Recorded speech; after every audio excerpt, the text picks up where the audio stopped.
चलिए तो फिर शुरू करते हैं। तो फिर अभी अपन डिस्कस करने वाले हैं शाह एलॉयज लिमिटेड को। इनकी जो करंट प्राइस चल रही है वो चलिए 68.5 रुपीज़ की और बुक वैल्यू है 5.69 रुपीज़ की। पेट्रोस्की स्कोर मात्र 3 का है। 1990 की कंपनी है। शाह एलॉयज लिमिटेड नाम से ही क्लियर है जैसा एलॉयज की मार्केट में है ये manufacturing and sales of steel and steel related product. तो स्टील एलॉय के स्टील के मार्केट में है। तो इनको शुरू करने के पहले हम आपके साथ में एक बड़ा अच्छा आर्टिकल यहाँ शेयर करना चाहते हैं। ये जो आर्टिकल है ये simply wall dot S T नाम की एक अच्छी वेबसाइट में लिखा है। ये जो वेबसाइट है वैसे तो पहले भी हमने स्टूडेंट्स के साथ भी ये वेबसाइट शेयर की हुई है, शायद हमने यहाँ पे भी शेयर किया है।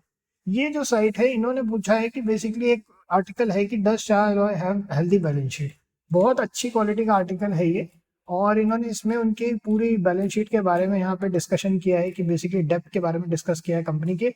और ये सबको पढ़ना चाहिए ये वेबसाइट को। बाकी आर्टिकल और स्पेशली अगर आप इसमें इंटरेस्टेड हैं कंपनी में तो इन्होंने बहुत अच्छा लिखा है।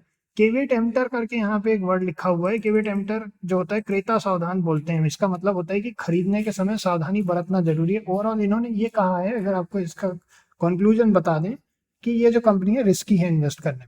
अब बाकी अपन अपना भी एनालिसिस करेंगे और ये साइट को आप लोग भी स्टडी कर सकते हैं। काफी बड़ी पॉपुलर वेबसाइट है, अच्छी क्वालिटी की साइट है, अच्छा लिखते हैं तो आप लोग भी पढ़ सकते हैं। अगर इसमें आपको फाइनेंशियल इसका समझ में नहीं आता है, इसको कैसे पढ़ना है, ये किसका क्या मीनिंग निकलता है, तो आप चाहें तो हमारे एडमिशन ले सकते हैं। हम स्टूडेंट्स के साथ में तो पढ़ते ही हैं।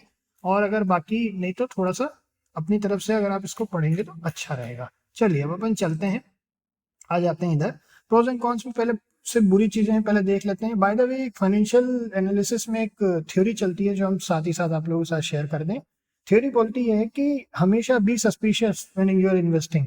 कभी भी अपने को ब्लाइंड फेथ नहीं करना है कंपनी के ऊपर, अपने को हमेशा सस्पिशियस रहना है चीज़ों को लेके। उससे क्या होता है कि हमेशा आप सेफ इन्वेस्टमेंट करते हैं, जो ये हम अपने स्टूडेंट्स को भी हमारे यहाँ पे भी बोलते हैं। तो चलिए अब अपन चलते हैं प्रोज एंड कॉन्स में। देखें सबसे पहले तो स्टॉक जो है 11.9 टाइम्स ट्रेड कर अपनी बुक वैल्यू से। इंटरेस्ट कवरेज रेशियो लो है कंपनी का। पुअर सेल्स ग्रोथ दिखाया है 1.47% का लास्ट 5 ईयर से। कंटिजेंट लायबिलिटी 588 करोड़ की है कंपनी पे और कंपनी जो इंटरेस्ट कॉस्ट को कैपिटलाइज कर रही है। क्वार्टरली रिजल्ट्स की अगर अपन बात करें तो फ्लक्चुएट होते रहते हैं इनके क्वार्टर रिजल्ट्स। अभी जो है 4.41 करोड़ का प्रॉफिट है, फिर उसके पहले -24.11 करोड़ का लॉस हुआ था। 35 लाख का फिर उसके पहले प्रॉफिट था 70 लाख का, फिर उसके बाद 6.37 करोड़ का यहाँ पे लॉस था। तो फ्लक्चुएट होता रहता है इनका परफॉर्मेंस। पीएनएल स्टेटमेंट की बात करें तो 19 करोड़ का 2024 में लॉस है, 3 करोड़ का 2023 में, फिर 82 करोड़ का प्रॉफिट है, फिर 56 करोड़ का लॉस है, 5 करोड़ का लॉस है। तो इस तरीके से फ्लक्चुएट होता रहता है। डिविडेंड पे आउट कुछ भी नहीं है। कैश फ्लो की बात करें तो कैश फ्लो न्यूट्रल -0 है। और ऑपरेटिंग एक्टिविटी में देखें तो यहाँ पे -7 करोड़ का हाईएस्ट नेगेटिव कैश फ्लो है, highest positive cash flow investing activity में 4 करोड़ का। और अब अगर अपन यहाँ शेयर होल्डिंग पैटर्न की बात करें तो 53.78% का प्रमोटर होल्डिंग है। 0% की यहाँ पे कोई होल्डिंग नहीं है, एफआईआईस की भी नहीं है और डीआईएस की भी नहीं है। और अगर अपन पब्लिक होल्डिंग की बात करें तो 46.22% की पब्लिक होल्डिंग है। अब आ जाते हैं अपन यहाँ पे इनके चार्ट पे।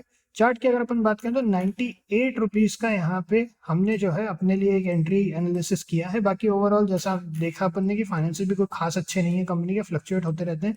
हम 98 रुपीज़ के पहले कोई भी प्लानिंग नहीं कर रहे हैं। ओवरऑल ऊपर अगर अपन देखें तो मेजर ऑर्डर ब्लॉक रेजिस्टेंसेस भी हैं, तो उसके बाद ही देखते हैं। बाकी जस्ट बिकॉज स्टॉक सस्ता है का मतलब ये नहीं कि अपने को उसमें क्वांटिटी का ध्यान नहीं रखना। हमेशा अपनी क्वांटिटी का ध्यान रखना है अपने को, और हमेशा उतनी क्वांटिटी लेनी है जितनी ज़रूरी है। और उसके बाद में फिर देखते हैं इसमें क्या होता है आगे। 98 के बाद ही देखते हैं। अगर आप लोगों को और अच्छा डिटेल में एनालिसिस करना सीखना है तो नीचे डिस्क्रिप्शन में हमने सारी इन्फॉर्मेशन दे दी, आप हमारे एडमिशन ले सकते हैं और सीख सकते हैं। चलिए तो फिर नेक्स्ट मिलते हैं आप लोगों से। ओके।